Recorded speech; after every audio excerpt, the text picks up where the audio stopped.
I have seen people's illnesses regress, like Parkinson's, illnesses that Western medicine can't do anything about. And I've also seen some bad things, and I've heard some very bad stories. So this video is to help you minimize those situations if you're new.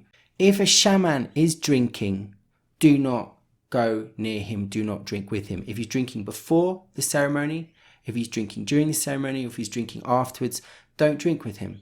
He has a vice, he's got an illness. You don't want to be drinking with people that have an illness, because when you have a ceremony, it's like a psychic surgery whereby the shaman can manipulate different energies inside you to make you better. If they have issues and problems, then they sort of infect, if you like, the ceremony, and you can get ill from that. It's not a really big problem, but it is a little minor problem. And over time, drinking with the same person who has those vices, you yourself can get ill, especially in ayahuasca and jahe. Sometimes they do drink alcohol in the ceremony, but it's in order to purify or to clean. What I'm talking about is people that are getting drunk. If the ceremonies are starting very late, like 2 o'clock in the morning, and they're supposed to start at 11, then you're not getting a proper ceremony. So don't drink with those people again. If the ceremony is supposed to start at 11, sometimes it can start at 12, or if it's supposed to start at 9, it can start at 10. But you got to understand, in Latin America, time is not the same thing as it is in our countries. So when they sort of say 11, it can be 11:30 or 12. If you're being charged in excess because you have more problems or because you are of a different color, don't drink with them. A lot of shamans are unhappy with their situation. They feel that the conquistadors have destroyed their lives, and to an extent it's true, but they usually blame, white people that are alive today. And therefore there can be a lot of envy, jealousy and anger towards those people, and in the ceremonies those shamans can then attack you. It's the same thing as white people in Western countries blaming immigrants and everything else for the fact that they don't have any work. It's usually because they're lazy, and shamans can be lazy just as much as everyone else can. If you are being charged more than other people for the drink, don't drink it. If the drink is highly expensive, then don't drink it.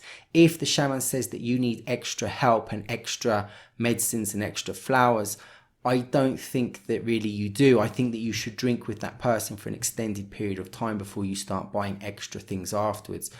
It's just another way, I think, to make money. If anyone asks you for money, don't lend the money. Sometimes what happens is that after a period of time, like a couple of months, 6 months, you get to know each other, then suddenly they ask for money. Something needs to be done, something here, something there. The money never comes back on time. If you have a really good friendship with a shaman and they're poor and they need the money for something, then by all means help them. But if you're new, then don't. It's like a doctor asking a patient for extra money. If the doctor doesn't have his finances in order, then I lose trust in them, in the same way that if a shaman doesn't have his finances in order, then I don't trust him either. And if he says that, he needs the money, and then you're seeing him drinking and smoking, then you know that there is an issue going on. I don't like to drink with shamans that rely on shamanism for their money. Shamans should be farmers. That's what they've always been. That's where they get their energy from. That's where they get their connection from. If the shaman's only currency of money coming in is through healing, then it's in his interest to try to get more money and also for you not to get better. Some shamans don't get you better on purpose so that you keep coming back. I prefer people that have their farms, their pigs, their livestock, their plants, their crops. They can always rely on other sources of income. With all my experiences of shamans, these have always been the better ones, people that have their own farms and crops.